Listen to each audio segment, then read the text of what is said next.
let's look at the reports of violence, because look, even if it's on the low end, as you said, 1,000, and frankly, estimates of 1,000 to 7,000 just shows you how shaky the intel is and the credibility of reporting coming out of the area. But who would be primarily responsible for committing those killings, those actions against the Assad supporters? Well, look, it's not just the militants that were killed, the Assad supporters that were militants. It seems to be that civilians were also killed. Alawite civilians were also killed. Who's responsible? It could be elements from within HTS, it could be elements from within the SNA. There are also foreign jihadists that have attached themselves to Ahmadinejad's forces, namely Chechens and others from Central Asia. Uyghur fighters who are there for ideological purposes, who are proper jihadists. Now, the question is, did the orders come from on high, or were these rogue actors who were simply venting their frustrations at, if they were of Syrian origin, at the oppression that the Alawite sect is associated with because of its association with the Assad regime? That's not a justification, but this could be the mindset. Or are they proper jihadists who are acting on ideology? Because, look, the Alawites are not properly Muslim in their eyes. If anything, they are infidels who have the choice of conversion or death. And if these people are that ideological, is this their ability, taking the chance to hit at the so-called infidels? The question remains whether, again, Ahmadinejad gave the order, if these orders came from top down. He's denying it. He's claiming there's going to be punishment. Again, it's hard to tell if this is some kind of post facto covering of one's rear end by Ahmadinejad, or if he genuinely, if this is something that just got out of hand and he's trying to put a lid on it. Right. Now, it leading up to the fall and the ouster of Assad, right? It wasn't just this, as you pointed out, it wasn't just this one rebel faction led by Shara. It was a band of militias, a band of groups with different agendas, different objectives. To what degree? And I know you've already said that his rule, the interim president, is fragile.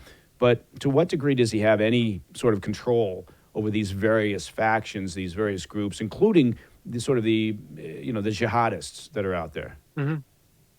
I mean, look, HTS themselves are not jihadists, right? So they're all kind of a collection of jihadists.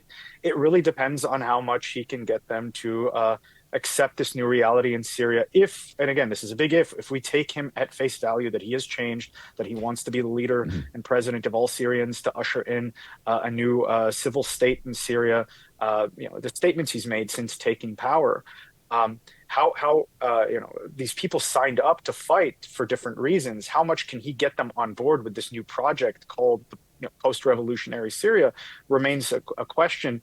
Like you noted, they're all there for different reasons. I think if he can offer them different incentives, or maybe if he's trying to offer them different incentives to bring them in line, kind of a carrot and a stick. There was talk, for example, of the foreign fighters, the Uyghurs, the Chechens, of offering them Syrian citizenship for having fought on behalf of Syria, and that they would lay down their arms and integrate into Syrian society. Is that something that they would accept? I don't know. Right? Would they accept the very notion of having fought what in their mind could have been a religious war, now transitioning to a post-revolutionary state building exercise? Again, those are question marks. I don't know what you could offer someone who's that much of an ideologue to say, we're laying down the weapons. The holy war is over. Now we get down to the nitty gritty, mundane, banal business of state building, and that state will include people that have religious beliefs that you don't like, and who may be outside of the ambit of acceptability according to Islamic law, and that just has to be the case. So it depends on whether he can mobilize his carrots and his sticks properly against these groups to get them in line. And how important is this agreement that really has just materialized with the SDF, in northeastern Syria, to come into the sort of the early stages of the government in Damascus? Look, it depends on if it succeeds. Now, this agreement has been inked, as far as I know. I'm sorry, David. Soon. I'm gonna use that as an answer going forward in the future. That's a very clever answer. Well, it depends on if it Uh, succeeds. a lot of things. Look, You're I'm a absolutely lawyer, right. so everything Yeah. everything depends. I don't know if you've ever dealt with a lawyer. We can never give a straight answer. Look. There's ink on paper. Damascus's forces have moved into the northeast. So look, on paper, it's going well. Look, if Mm, it succeeds, it's critical because you have foreign interests. Look, you have the Turks who have a problem with the SDF. This kind of gives Turkey less reason to intervene in Syria, at least on that angle. The SDF, while it has been allied with the United States for some time, has kind of gone back and forth between alliances with the Assad regime, playing footsie, if you will, with the Iranians. So this could kind of mm, take an excuse away from the Iranians or a foothold for the Iranians if the Kurds or the SDF properly consolidates under Damascus's control, for a foothold for the Iranians taken away. The Israelis have also talked about protecting the Kurds to a lesser degree. The main focus from the Israeli side is the Druze.